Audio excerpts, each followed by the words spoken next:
Hello, glad to see you on the channel. Subscribe, give a like, and don't forget to leave a comment. Enjoy watching. I stood in the locker room, surrounded by the stench of sweat, smoke, and 22 years of my goddamn life. My helmet sat on the bench like a loyal dog that had no idea it was being abandoned.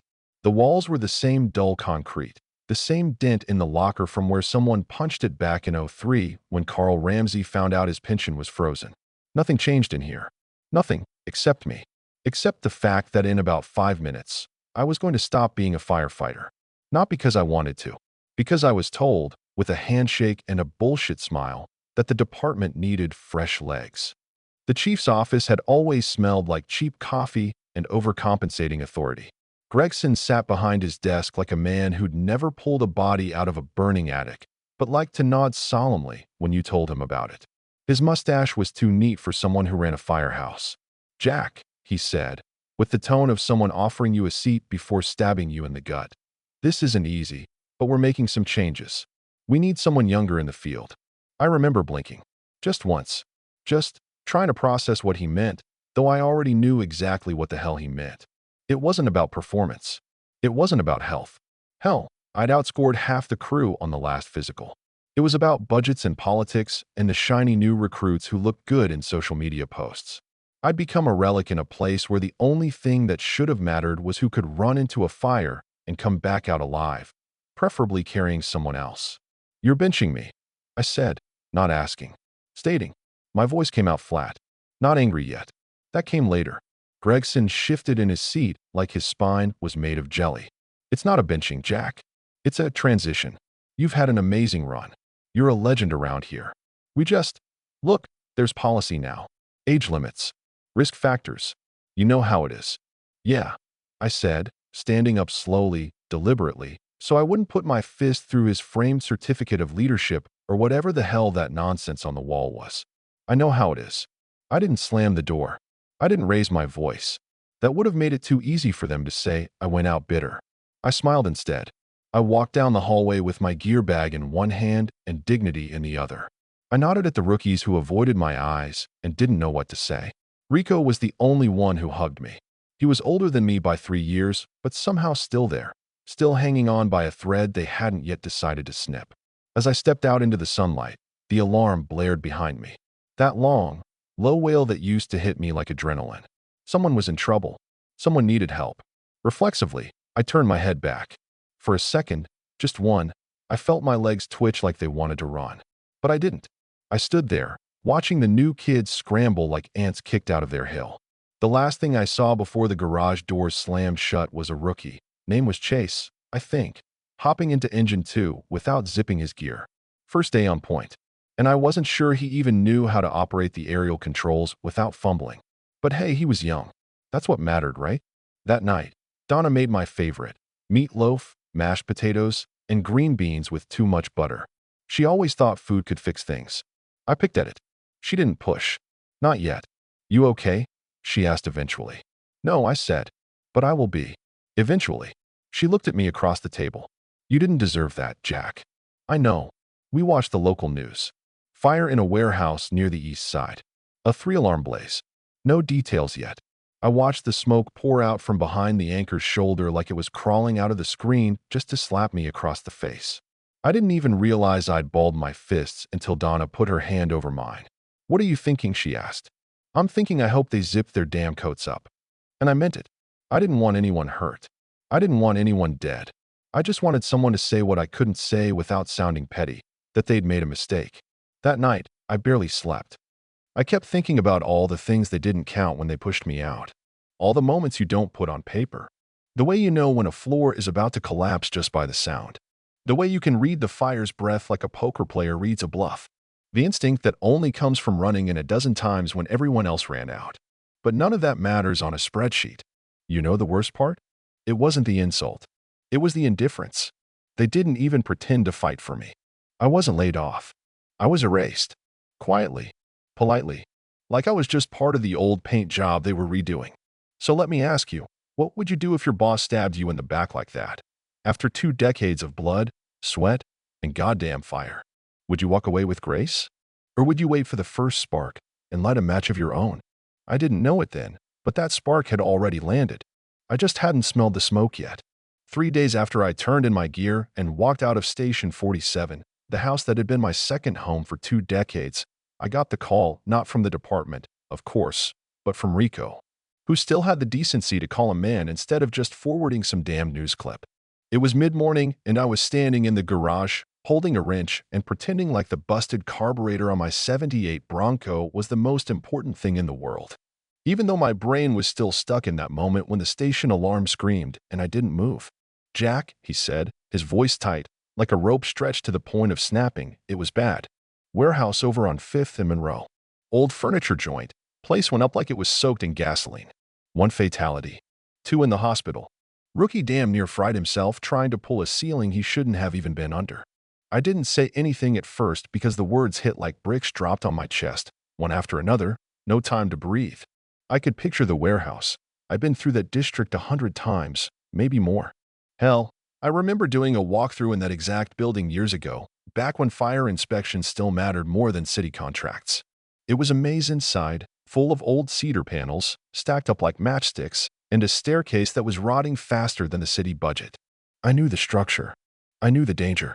And now, someone had walked into it without that knowledge, without the years I'd carried like armor, and people were dead.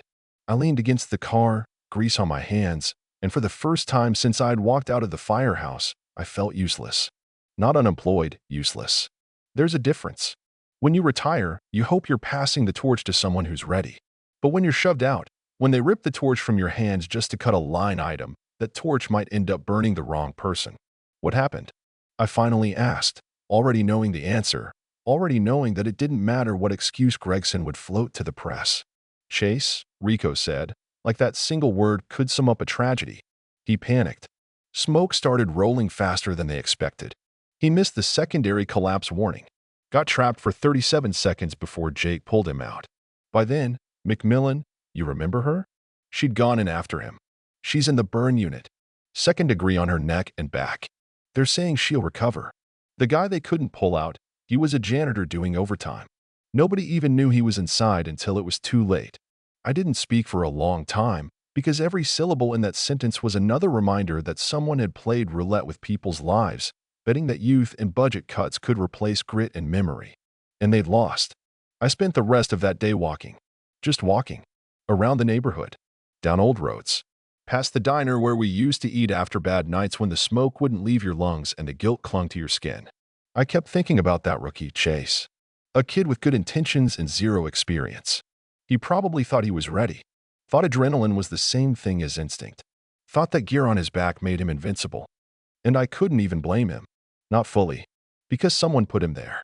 Someone decided that having a baby-faced firefighter in the lead position was more cost-effective than keeping an old-timer like me who might ask too many questions. That night, I sat on the porch with Donna. She didn't ask why my knuckles were white or why I stared out at the dark like I was watching something only I could see. She just handed me a beer and sat in silence, the way only someone who's loved you long enough can do. Around 9, I got the message. Blocked number. No name. Just a short, clean text that made my pulse spike the moment I read it. You didn't retire. They needed the pension cut. Gregson made the call 2 months ago. Call me. You're not crazy. I stared at the phone like it had just grown teeth. Because see, here's the thing.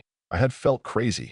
These last few days, I kept wondering if maybe I had slowed down, if maybe I had missed something, if maybe I was just an aging fool bitter about the way the world changes without asking permission. But now, with that one message, the ground shifted. This wasn't just a screw-up. It was a setup.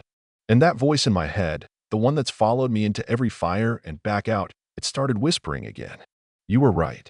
You were right. And they lied. And now someone's dead. I showed the message to Donna. She read it, handed the phone back, and said, "You gonna call them?" "Not yet." I said, "I want to see if they reach out first. See if they try to bury it. Because if they do, then I'll know exactly what I'm dealing with." That night, I didn't sleep. I just listened, not to alarms or sirens, but to the sound of a system trying real hard to keep its secrets quiet. But secrets have a funny way of catching fire. And this one? This one was already starting to smoke. By the time the second message came through, I'd already stopped pretending I wasn't waiting for it. Every buzz from my phone made my hand twitch, like a dog trained to flinch at the sound of an old, familiar whistle. The message wasn't long, but it came with an attachment, a PDF with a city header and a subject line that said, Personnel Review, Budget Adjustments FYQ2. If that doesn't sound like fire, it's because they dress the flame up in paperwork, call it efficiency, and hope nobody reads past the second page. But I did. I read every damn line of that document sitting in the garage with my hands trembling like they used to after a high heat pull. There it was in black and white, a performance chart that marked me exceeds expectations, a pension estimate that would have kicked in fully had I worked exactly 7 more months, and a summary line that simply read, Recommend early release to optimize compensation structure. They used those words, optimize compensation structure, like they were describing a spreadsheet, not a man with a spine full of scar tissue and lungs that still coughed up memories of a chemical fire in '09. My life was a math problem to them, a subtraction. The file came from an address I didn't recognize, just a string of numbers and letters ending in a private domain. But I had my guess, and I was right. 2 hours later, I got a voice message from a number that traced back to an old burner app, and the voice, filtered and modulated, told me everything I needed to know without naming a single name. They've been clearing out veterans to make room for a new recruiting grant. The chief gets bonuses for modernizing the department. Your exit was part of a 5-man purge, and 3 of the others didn't even get severance. It's not about ability. It's about liability. You were too experienced, too informed, and too respected. That made you dangerous. I replayed that message 3 times, each time hearing more than I wanted to. There was no fury in the voice, no panic, just cold, clear delivery, the kind of tone used by people who've seen too much and expect nothing. That, more than anything, made me trust them. So I went to work. I didn't go to the press, not yet. The news only cares when something bleeds or explodes, and this was a slow, quiet burn. But I started laying out the kindling. Collecting pieces that would mean nothing to most people, but told a story if you knew how to read between the lines. Emails about budget restructuring, memos from HR flagged confidential, and a particularly bold document from someone in City Hall thanking Chief Gregson for leading the transition with minimal resistance. Yeah, minimal resistance. Like pushing someone out of a plane while smiling and asking if they'd like peanuts on the way down. I called Rico, told him I needed a favor. He didn't ask questions, not right away, just said, You looking to burn it down or blow it up? I told him I hadn't decided yet, but I wanted copies of the last 4 weeks' shift assignments, incident reports, and vehicle deployment logs. You're not supposed to have access to that anymore, he reminded me. That's kind of the point, I said. It took 3 days. 3 days of silence, waiting, pacing, sorting through old gear I hadn't brought myself to throw out. On the 4th morning, a manila envelope showed up under my doormat. No note, no return address. Inside, everything I'd asked for. Handwritten on the last page was a single phrase, They're hiding something. They were. The call from the warehouse fire, the one that ended with a dead janitor and a burned firefighter, the report had been rewritten. Not edited. Rewritten. The timestamps didn't match the citywide dispatch logs. The report claimed Engine 2 arrived at the scene 7 minutes earlier than they did. Worse, it claimed the building had already been cleared when McMillan entered. A blatant lie. A lie with a body behind it. And that was when the fury came. Not the loud, shouting kind. Not the kind that throws a chair through a window. The other kind. The cold kind. The kind that makes plans. I started poking holes. Quietly. A casual call to a journalist I knew from back when the station had rescued her dog during a flood. A question posted anonymously on a city forum about incident response discrepancies. A message left on the union's tip line asking how many retirements had been suggested in the last fiscal quarter. I didn't want them to know I was coming, not yet. I just wanted them nervous. And it worked. Because 2 nights later, while Donna and I were watching an old movie and pretending things were normal, the power in our house flickered, not long, just enough to freeze the screen, and my phone buzzed with a message from Rico. Someone's asking about you at the station. Not the usual kind of questions. I turned off the TV. Sat there in the dark. They're scared, I said aloud, not to Donna, not to anyone, just to the air around me. And maybe I should have felt satisfied. But mostly, I felt ready. The thing about slow burns is they don't scream for attention right away. They just linger in the background, like the smell of something simmering too long on the stove. Not enough to alarm the senses, but enough to whisper that something is wrong. I'd been lighting small fires around the truth for a week now, dropping breadcrumbs where I knew the rats would sniff, and waiting for the right set of eyes to catch the scent. The city has a rhythm, like a tired old drum, and I could feel it changing tempo the more I pushed. I wasn't planning to go back into the fight wearing turnout gear or swinging axes. That part of me was done. At least I thought it was. What I wanted now wasn't glory. I wanted the truth. I wanted the son of a bitch who'd cut my legs out from under me to sit in front of the same fire he built. The department was cracking at the seams, not publicly, not yet, but inside, where the pressure builds. The new guys were getting nervous. Two left mid-shift last week, citing family emergencies that smelled suspiciously like burnout, which is rich considering they'd only been on the job for 6 months. I heard from one of the older engineers that Engine 2 had failed inspection, again, something that wouldn't have happened back when I was doing my own walkthroughs before every shift. I also heard, through a chain of carefully spaced whispers, that Chief Gregson had started asking around about possible leaks in the house, not realizing the leak was standing in his own reflection every time he looked in the mirror.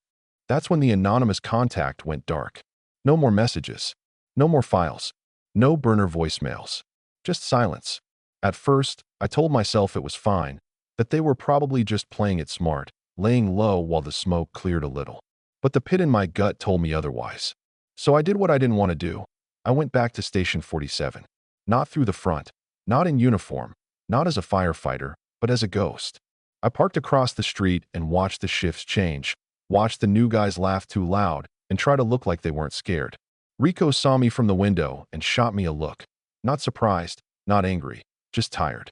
I waited until night. There's something about a firehouse after midnight that feels less like a workplace and more like a church. Empty, echoing, sacred. I knew the side entrance still had the same bad latch. I slipped in wearing an old maintenance jacket, walked the back halls like muscle memory still owned the place.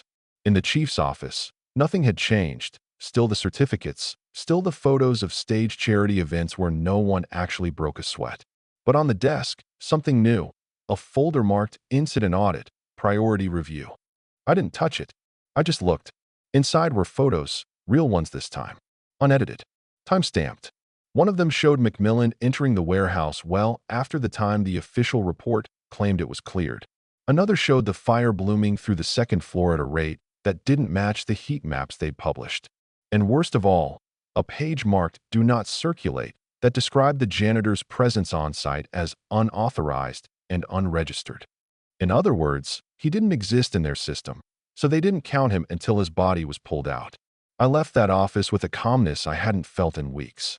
Not because I was at peace, but because I knew now that the story I was building wasn't paranoid or bitter. It was real, tangible, dangerous.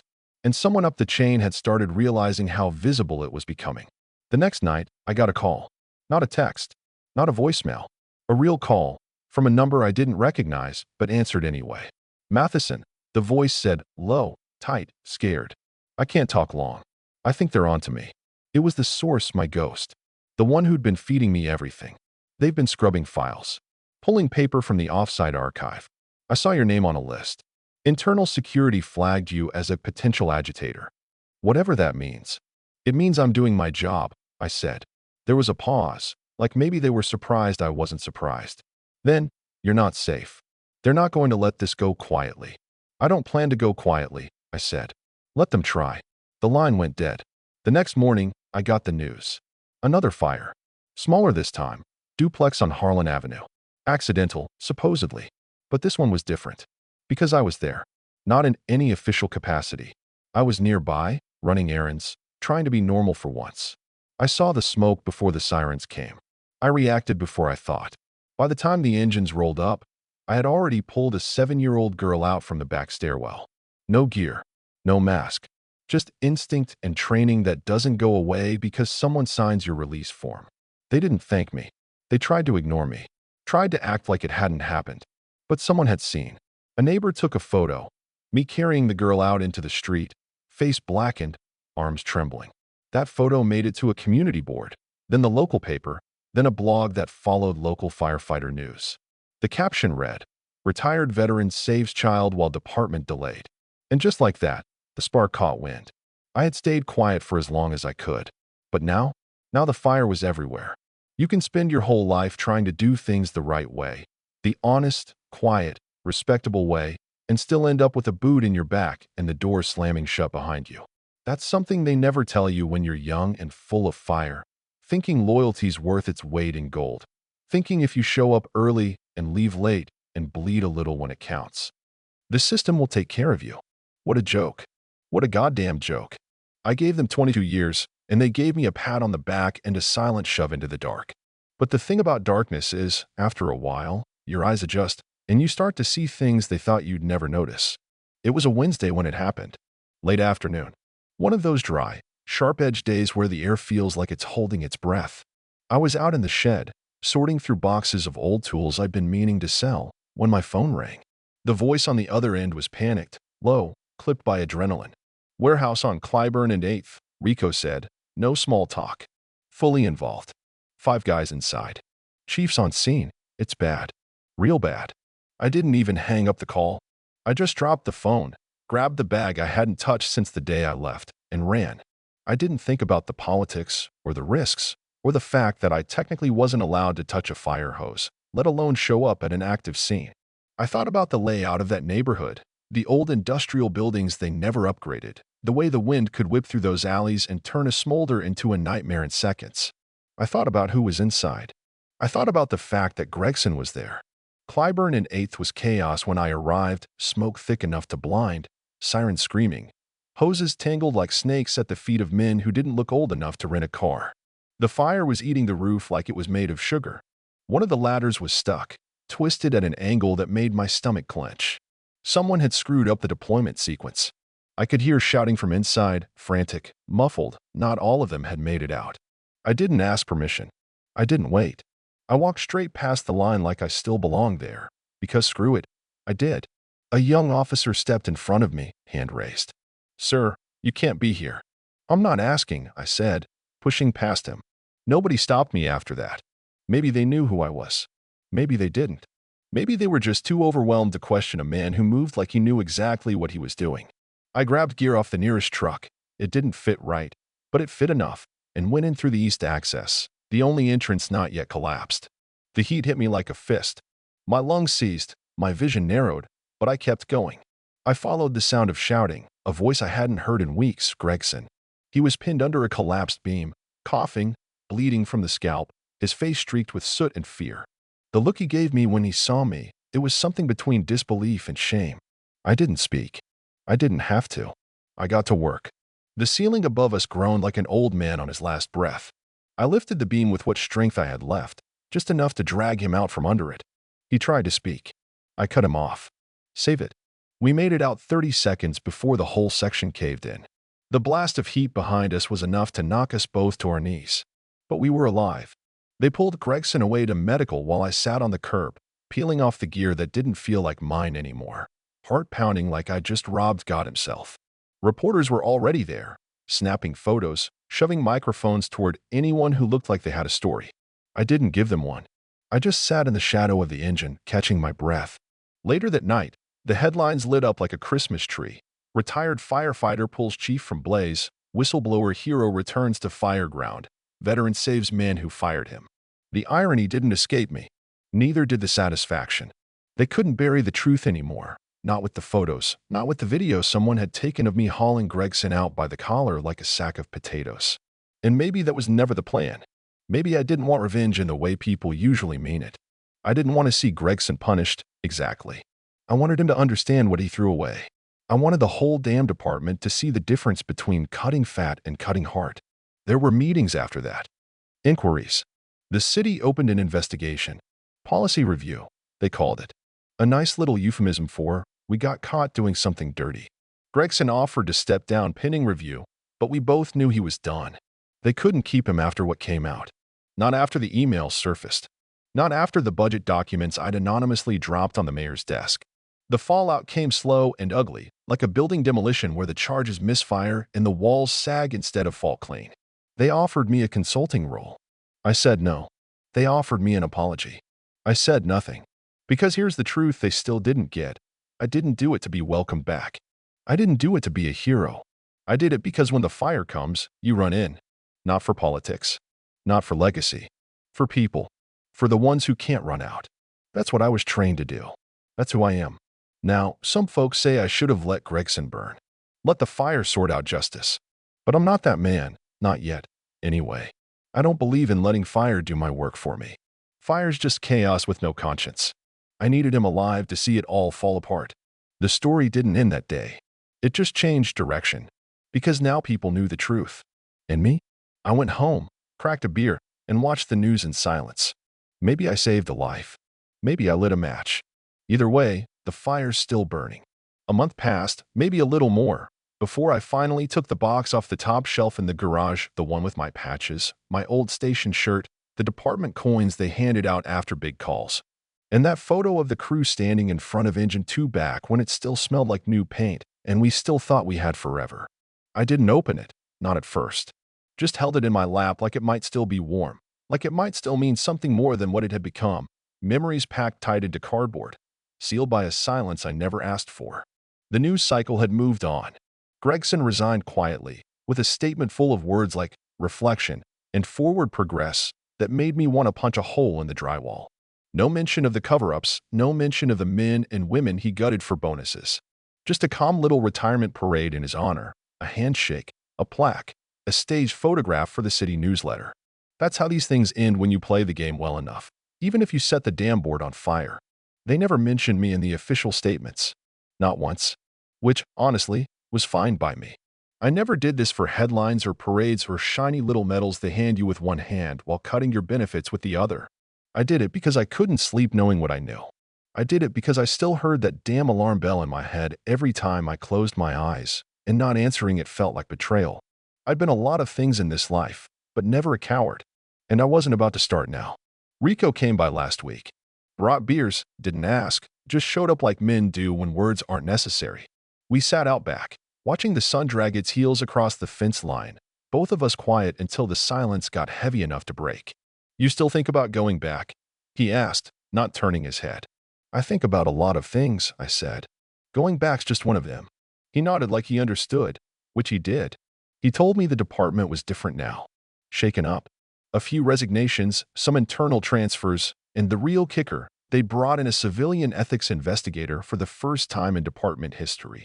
"Scared him straight," he said with a half-smile. "You made him bleed, Jack." I didn't smile back. Because bleeding's not always the goal.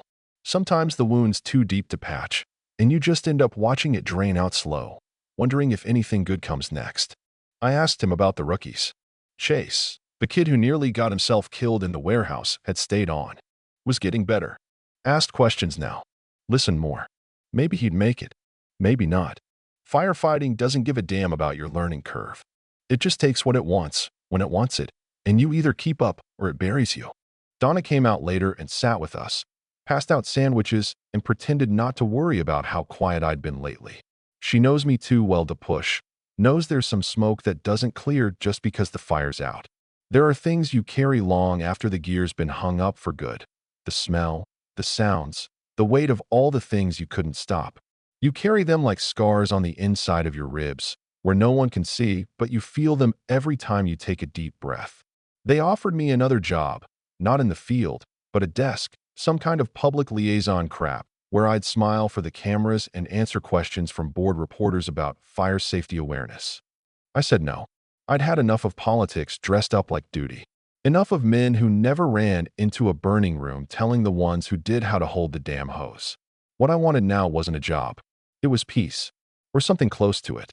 I still get messages, though, from firefighters in other cities, from paramedics, even from a couple of cops, which surprised the hell out of me. They say the same thing, more or less. "Thank you. You said what we couldn't. You made them listen." I read them all. I don't always answer. But I read them, and I remember that I wasn't alone in what happened. That maybe it's not just about me or Gregson or even Station 47. Maybe it's about something bigger, the way we treat people when they stop being convenient, the way we pretend experience is a burden instead of a gift. Some nights I still dream about fire. Not the kind that kills. The kind that used to light me up from the inside. The kind that made me feel like I was part of something important, something that mattered. I don't know if that part of me will ever shut off completely. I'm not sure I want it to. Because when you stop caring, really caring, that's when they've won. That's when they get to rewrite the story without you. I lit a match when they told me to walk away. But I didn't burn it all down. I left the rest for them to find when the smoke finally clears. And when it does, they'll know exactly who the hell I was.